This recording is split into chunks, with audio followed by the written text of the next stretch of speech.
రాజుకు తెలియజేస్తూ వాళ్ళు ఏ విధంగా వ్యతిరేకంగా ఉన్నారో అదంతా చెప్పి 19వ అధ్యాయానికి వచ్చేసరికి నువ్వు ఇంత పాపం చేశావు, ఈ విధంగా జీవించావు, ఈ విధానికి పరిష్కారం, ఒక క్వశ్చన్కి పరిష్కారము మనము ఒక ఫార్ములా ఉంటుంది కదా, ఒక ప్రాబ్లంకి ఒక సొల్యూషన్ ఉంటుంది. అట్లానే దేవుడు ప్రతి దానికి మనం ఎట్లా బ్రతకాలో ఎట్లా బ్రతకకూడదో పరిశుద్ధ గ్రంథంలో ఉంచారన్నమాట. అయితే ఆ దినాల్లో ఆ గ్రంథంలో వాళ్ళు చేసిన దానికి నువ్వేం చేయాలి అనేది 22:19 అధ్యాయంలో రాయబడి ఉంటుంది. ఇశ్రాయేలు దేవుడైన యెహోవా సెలవిచ్చినదేమనగా, ఈ స్థలము పాడగుననియు దాని కాపురస్తులు దూషణాస్పదములు అగుదురనియు నేను చెప్పిన మాటలను నీవు ఆలకించి, ఇక్కడి నుంచి జాగ్రత్తగా వినండి, మెత్తని మనస్సు కలిగి యెహోవా సన్నిధిని దీనత్వం ధరించి ఈ బట్టలు చింపుకొని నా సన్నిధిని కన్నీళ్లు రాల్చితివి గనుక నీవు చేయు మనవిని నేను అంగీకరించి ఉన్నాను. నేను నిన్ను నీ పితరుల యొద్ద చేర్చుదు. నీవు నెమ్మది నొందిన వాడవై సమాధికి చేర్చబడదు. నేను ఈ స్థలం మీదకి రప్పింపబోవు. కీడును నీవు నీ కన్నులతో చూడనే చూడవు. ఇదే యెహోవా వాక్కు.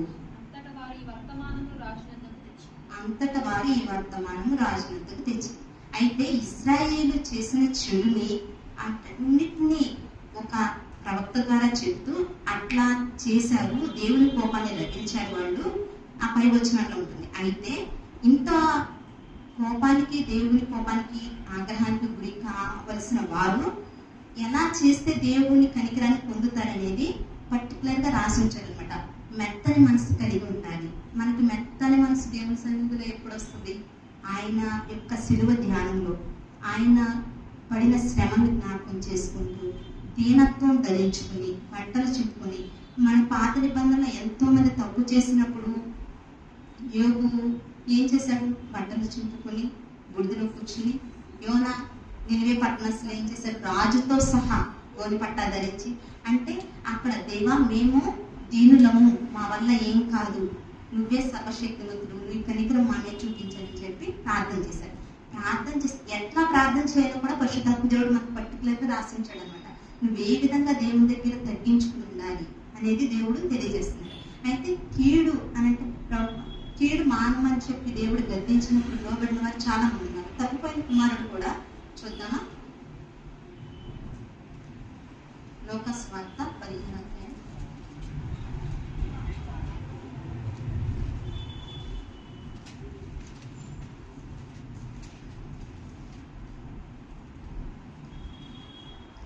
అక్కడ తండ్రి దగ్గరికి వచ్చి అంటాడు కదా కుమారుడు, తప్పు తెలుసుకుని ఏమంటాడు? 15:19 వచ్చి, ఇక నీ కుమారుడనని అనిపించుకున్నట్టుకు యోగ్యుడను కాను, నన్ను నీ కూలివారిలో ఒకటిగా పెట్టుకొనమని అతనితో చెప్పుదని అనుకుని లేచి తండ్రి వద్దకు వచ్చెను.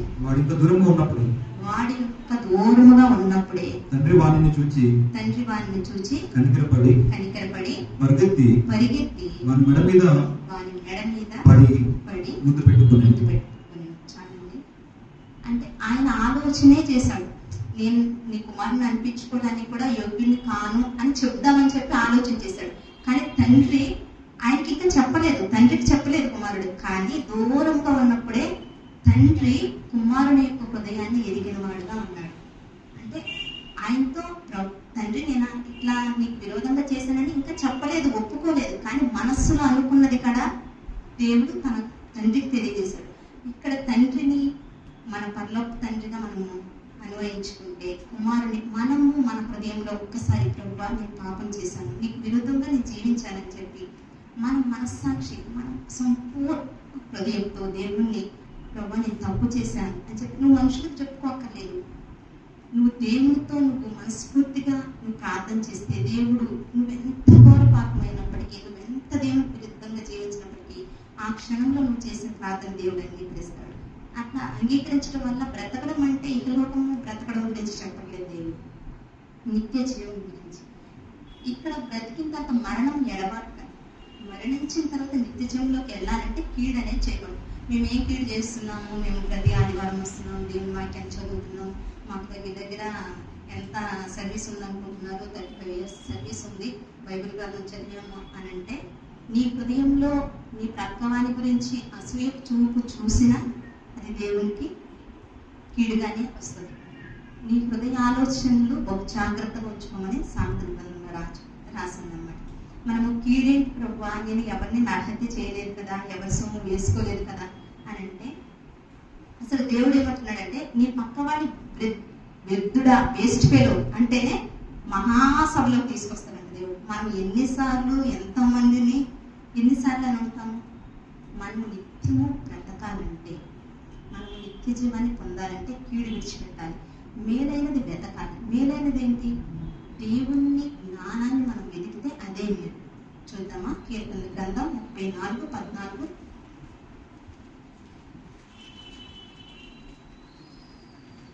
కీడు చేయుట మాని మేలు చేయుము, సమాధానము వెదకి దాన్ని వెంటాడు. యెహోవా దృష్టి నీతిమంతుల మీద ఉన్నది, ఆయన చెవులు వారి మనము అంటే కీడు చేయటం మాని మేలు చేయ. ఈ కీర్తన ఎవరు రాశారు?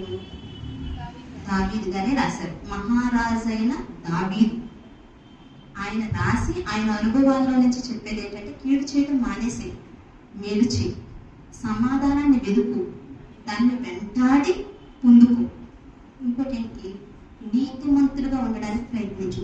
యెహోవా దృష్టి నీతిమంతుల మీదే ఉందంట, దుష్టుల మీద లేదంట. అంటే మనం ఎంత నీతిగా ఉండాలి, మన ఆలోచనలో, మన ప్రవర్తనలో, మన పనుల్లో.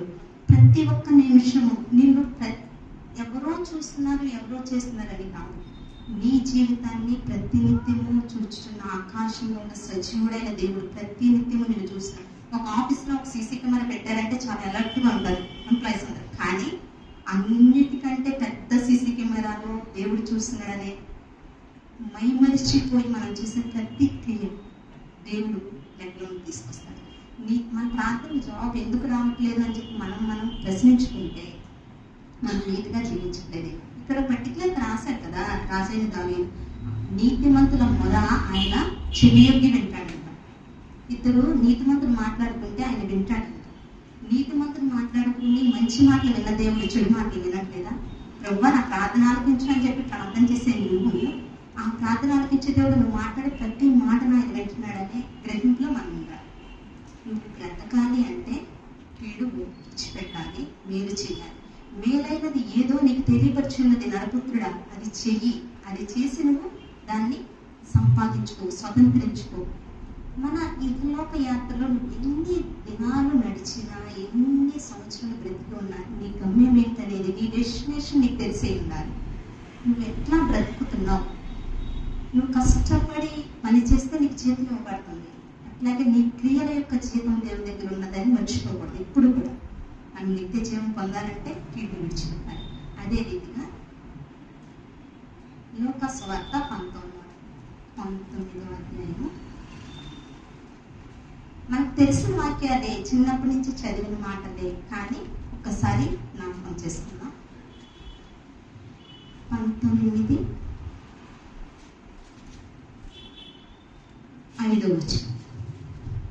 యేసు ఆ చోటికి వచ్చినప్పుడు కన్నులెత్తి చూచి జక్కయ్య త్వరగా దిగుము, నేడు నేను నీ ఇంట ఉండవలసి ఉన్నదని అతనితో చెప్పగా అతడు త్వరగా దిగి సంతోషంతో ఆయనను చేర్చుకొనెను. అందరూ అది చూచి ఈయన పాపైన మనుషుని యొక్క బస చేయ వెళ్ళనని చాలా సనుగుకొనిరి. జక్కయ్య నిలబడి ఇదిగో ప్రభువా, నా ఆస్తిలో సగము బీదలకిచ్చుచున్నాను. నేను ఎవరి యొద్దనైనను అన్యాయముగా దేనినైనను తీసుకుని ఎడల అతనికి నాలుగంతలు మరలా చెల్లించునని ప్రభుతో చెప్పాను. చూడండి, అయితే ఇక్కడ ఈ సన్నివేశం చిన్నప్పటి నుంచి వింటున్నాం కదా. యేసు ప్రభు వారు జక్కయ్య గారిని చూశారు, దిగమని అన్నారు, నేడు నీ ఇంటికి రక్షణ వచ్చిందని చెప్పారు. అప్పుడు ఈ జక్కయ్య గారు చెప్పిన మాట ఏంటి? జక్కయ్య, నీ మనసు మార్చుకో, నువ్వు అన్యాయంగా తీసుకున్నావు కదా అని చెప్పి ఇదంతా చెప్పలేదు యేసు ప్రభు వారి. ఈ మాటలన్నీ చెప్పలేదు. జక్కయ్య, నీ ఇంటికి నేడు రక్షణ వచ్చిందని మాత్రమే చెప్పారు. అయితే దేవుని మాట మన యొక్క అంతర్యంలో ఉన్న, మనం దేవునికి వ్యతిరేకంగా చేసిన ప్రతి ఒక్క క్రియని ఒప్పింపచేస్తుంది దేవుని మాట. దేవుడు మాట్లాడాడు, అక్కడ క్రియ జరిగింది. ఏం చేశాడు? ప్రభువా, నేను అన్యాయంగా తీసుకున్నాను, నువ్వు అన్యాయంగా తీసుకున్నావు జక్కయ్య, నువ్వు ఇచ్చేసాయి అని చెప్పి దేవుడు మాట్లాడలేదు. కానీ మనము ప్రతి ఆదివారం దేవుడి మాట వింటున్నాం. దేవుడే కదా మాట్లాడేది. మన యొక్క అంతరంగంలో ఉన్న అవిధేయత మనం ఒప్పుకోగలుగుతున్నామా? జక్కయ్య సొంత గుప్తదారుడే. అంత క్రితం నుంచి దేవుడు అవిధేయతగా అన్యాయంగా అందరి దగ్గర సొమ్ములు వసూలు చేశాడు. కానీ దేవుడు మాట్లాడిన వెంటనే తన స్థితి ఏంటో గ్రహించిన జక్కయ్య తను అన్యాయంగా ఏం చేశాడో తాను పరీక్షించుకున్నాడు. ప్రభు మాట్లాడితే మన జీవితంలో మనము సరిగ్గా దేవుడి మాట మీద ఆసక్తి కలిగి ఉంటే మన పరిస్థితి, మన స్థితి ఏంటో మనకు తెలియజేస్తుంది.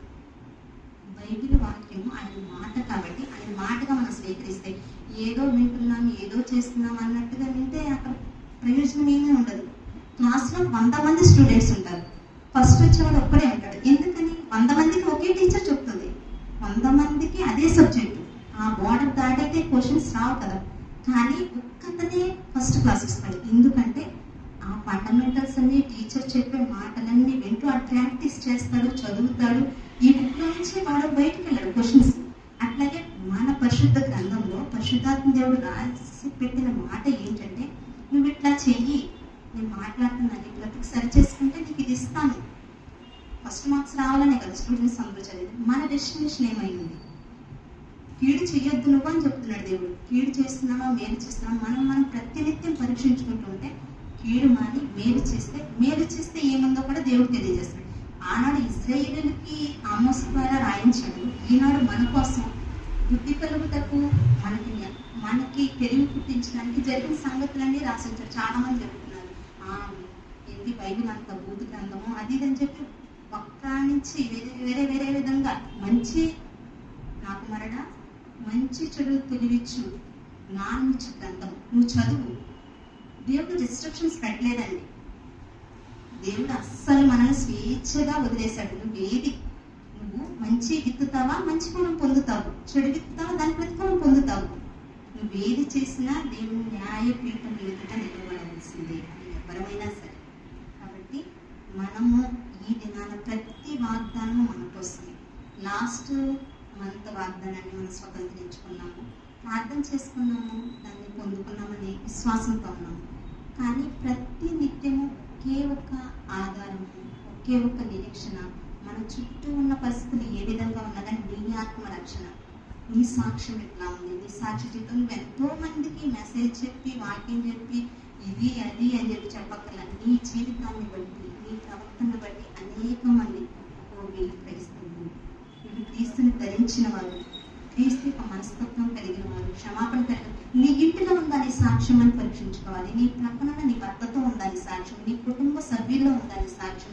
ఎంతో మంది మార్చక్కల, నీ ఇంట్లో ఉన్న నీ తండ్రిని మార్చలేని స్థితిలో ఉందా. నువ్వెన్ని సంవత్సరాలు నీ జీవితాన్ని విశ్వాసంలో బ్రతికి నేను బ్రతికాననే ముసుగులో ఉంటున్నావు. కానీ నీ రక్షణ మన ఊర్లో మన ఇంటి ప్రక్కన వాళ్ళ దగ్గర మన సాక్ష్యం ఎట్లా ఉంది, మనం ఉంటున్న మన హాస్టల్లో మన పక్క బెడ్రోడ్ దగ్గర మన సాక్ష్యం ఎట్లా ఉంది. మన సాక్ష్యాన్ని మనం కాపాడుకోవాలి. అంత్య దినాలండి చాలా చాలా షార్ట్ పీరియడ్లో ఉన్నాం. మనం యుద్ధాలు జరుగుతున్నాయి, మన మీద గొప్ప వారమని దేవుడు సజీవులకులో ఉంచలేదు, మన మీద జ్ఞానం కలిగిన వారని సజీవులకులో ఉంచలేదు. ఎయిర్పోర్ట్కి వెళ్ళారు, ఫ్లైట్ ఎక్కారు, వాళ్ళకి గమ్యస్థానాన్ని చేరాలనుకున్నారు, కానీ చేరలేదు. కానీ వాళ్ళు ఊహించారు అట్లా జరుగుతుందని, ఊహించలేదు. 2 డాక్టర్స్ వాళ్ళ నాన్నమ్మ బర్త్డే చేయడానికి వచ్చారట. వాళ్ళు జ్ఞానం కలిగిన వారే, కానీ వాళ్ళ ప్రయాణాన్ని వాళ్ళు నిర్ణయించుకోలేకపోయారు.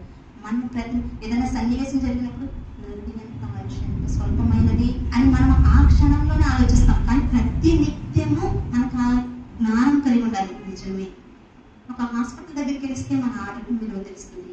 ఒక పోలీస్ స్టేషన్ దగ్గరికి వెళ్తే పరిస్థితులు సమస్యల్లో చిక్కుకున్న వాళ్ళు ఎంత బాధపడుతున్నారో తెలుస్తుంది. నీ కుటుంబంలో శాంతి లేనప్పుడు శాంతి లేని వాడు ఎట్లా బ్రతుకుతున్నాడు, సమస్యల్లో ఉన్నవాడు ఎట్లా ఇదవుతున్నాడు, నీ వరకు వస్తే కానీ దాని సమస్య యొక్క విలువ నీకు తెలియదు. కానీ మన యొక్క బాధ్యత ఏంటంటే ఆనాడు ఇశ్రాయేలు కాదు చెప్పింది, ఈనాడు మనకు చెప్తున్నాడు దేవుడు ఏమనంటే, నువ్వు చెడుతనం విడిచిపెట్టు. నువ్వు బ్రతకాలి అంటే, నువ్వు సజీవ లెక్కలో దేవుని దగ్గర ఉండాలి అంటే నీ చెడుతనం విడిచిపెట్టి మేలు చేయాలి. మేలైనది ఏదో బైబిల్ గ్రంథంలో రాసి పెట్టించాడు దేవుడు. మేలు చేయట నీకు నిత్య జీవం అని చెప్తున్నాడు. అదే రీతిగా మనం ప్రతి నిత్యము కూడా వాక్యాన్ని చదవాలి. వాక్యాన్ని ఏ రీతిగా చదవాలంటే, అసలు ఎవరితో మాట్లాడినా ఎవరితో మాట్లాడిపోయినా ప్రతి సమస్య వచ్చినప్పుడు దేవుడు నాతో మాట్లాడాలి. నువ్వు నన్ను పోషిస్తాను, నేను ఏ విధంగా ఉంటే నువ్వు నన్ను పోషిస్తానన్నావు, నువ్వు ఏ విధంగా ఉంటే నన్ను ఆశీర్వదిస్తానన్నావు, అవన్నీ అప్లికబుల్.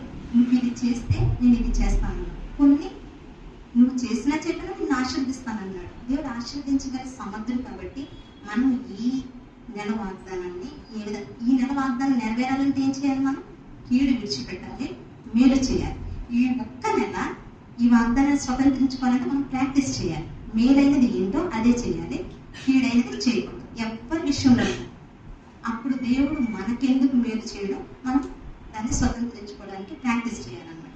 అట్లాగే మనము దేవుడు ప్రతి ఒక్క వాగ్దానాన్ని స్వతంత్రించుకోవడానికి నాకు యోబు గ్రంథం తీద్దామా, 8వ అధ్యాయము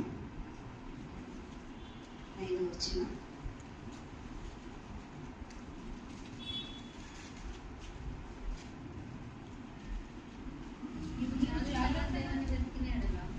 నీవు జాగ్రత్తగా దేవుని వెతికిన సర్వశక్తుడగు దేవుని బతిమాలుకునే ఎడల, నీవు పవిత్రుడవై యథార్థవంతుడమైన ఎడల నిశ్చయంగా నీ యందు శ్రద్ధ నిలిపి నీ నీతికి తగినట్టుగా నీ నివాస స్థలమును వర్ధిల్ల చేయి. ఎప్పుడు వర్ధిల్ల చేస్తానంటున్నాడండి? నువ్వు జాగ్రత్తగా దేవుని వెతకాలంట. ఒక ఏదన్నా విలువైన వస్తువు పోతే మనం జాగ్రత్తగా వెతుకుతాం. యోబు అన్ని శ్రమలు బాధలు అనుభవించినప్పటికీ కూడా ఆయన జాగ్రత్తగా వెతికాడు. యోబు గురించి దేవుడే సాక్ష్యం ఇస్తున్నాడు. మామూలు విషయం కాదు. మనుషులు ఇవ్వలేదు, ఆయన స్నేహితులు ఇవ్వలేదు, ఆయన భార్య ఇవ్వలేదు, ఆయన కనుక్కున్న పిల్లలు కూడా సాక్ష్యం ఉండదు. దేవాది దేవుడే ఇస్తున్న సాక్ష్యం. ఎందుకంటే ఆయన యథార్థవంతుడు, నీతిమంతుడు, దేవుని యందు భయభక్తులు కలిగి చెడుతనమును విసర్జించిన వాడు. కాబట్టి ఆయన చెబుతున్న మాట ఏంటంటే ఆయన జాగ్రత్తగా వెతకాలి. మనం దేవుని జాగ్రత్తగా వెతకాలి. సర్వశక్తివంతుని బతిమాలు కొనాలి. ప్రభువా ఈ నెల వాగ్దానం నెరవేరాలంటే ఆయన జాగ్రత్తగా వెతకాలి. ఆయన్ని బ్రతిమాలు కొనాలి. దేవా నేను నీ దృష్టిలో అల్పమైనప్పటికీ కూడా నువ్వు నన్ను ప్రేమించవు, నువ్వు నన్ను సృజించవు అని చెప్పి ఆయన బ్రతిమాలుకోవాలి. పవిత్రుడివై పవిత్రంగా ఉండి యథార్థవంతుడివై నిశ్చయంగా ఆయన ఎంత శ్రద్ధ నిలుపుతాడంట. అప్పుడు ఎందుకు శ్రద్ధ నిలుపుడు? దేవుడు ఆయన మాట విన్న వాళ్ళకి, ఎదులోకి తల్లిదండ్రులే మాట వింటే బిడ్డలకి కావలసినవన్నీ కొనిస్తాడు. అట్లాంటిది దేవుని మాట వింటే సర్వశక్తిని ఆకాశం ఆయన సింహాసనం భూమి ఆయన పాదపెట్టు సర్వము ఆయనని. ఆయన మాట విన్నప్పుడు ఆయనకి ఇష్టమైన పని చేసినప్పుడు మనకి ఏమైనా తక్కువ చేస్తాడా దేవుడు? ఏమీ కొదువు చేయడు. అందుకని మనం ఏం చేయాలి? జాగ్రత్తగా ఆయన వెతకాలి. సర్వశక్తివంతుని బతిమాలుకోవాలి, పవిత్రంగా ఉండాలి, యథార్థవంతుడై ఉండాలి. నిశ్చయంగా ఆయన మన ఎంత శ్రద్ధ నిలుపుతాడు. నీతికి తగ్గట్టుగా, నీ నీతికి తగ్గట్టుగా ఆయన నీ నివాస స్థలాన్ని వర్ధిల్ల చేస్తాడు. ఇహలోక నివాస స్థలమే కాదు, అక్కడ కూడా మనకి ఇల్లు కట్టున్నాడు కదా దేవుడు. మంచి మంచి బంగారు వీధుల్లో ఆ నివాస స్థలాన్ని వర్ధిల్ల చేస్తాడు. అటువంటి కృప దేవుడు మనకు అనుగ్రహించింది. ఇచ్చిన వాక్యం దేవుడు అన్నింటిలో ఆశీర్వదించాడు. ప్రార్థన చేస్తాం. మహాపరిశుద్ధుడు మహాగరుడైన యేసయ్యా, నీ బంగారు స్తోత్రాలు. అయ్యా మీరు మాట్లాడిన ప్రతి ఒక్క మాటను బట్టి మీకు స్తోత్రాలు. అయ్యా తండ్రి, అయ్యా మీరు వాగ్దానాల ద్వారా మీరు మమ్మల్ని ఆదరిస్తున్నారు, ఓదారుస్తున్నారు, మరుపరుస్తున్నారు తండ్రి. అయ్యా నీ కృపను బట్టి మీకు స్తోత్రాలు. అయ్యా మేము నాయన బ్రతకాలంటే నాయన నిత్య జీవాన్ని పొందాలంటే ప్రభు కీడు విడిచిపెట్టి మేలైనది చేసే కృపను మీరు మాకు దయచేయండి తండ్రి. మీకు స్తోత్రాలు ప్రభు. అయ్యా తండ్రి మేము ఎన్నో దినాల నుంచి నాయన మీరు తెలుసనే భ్రమలో ఉంటున్నాం ప్రభు. మేము ఏది చేయాలో తెలిసి కూడా ప్రభు అది చేయలేని స్థితిలో ఉంటున్నాం తండ్రి. నేను పరిశుద్ధులైన పౌరులు చెప్తున్నాడు ప్రభు, నేను చేయాలనుకుంటున్నాను కానీ దాన్ని చేయలేకపోతున్నాను అంటున్నాడు ప్రభు.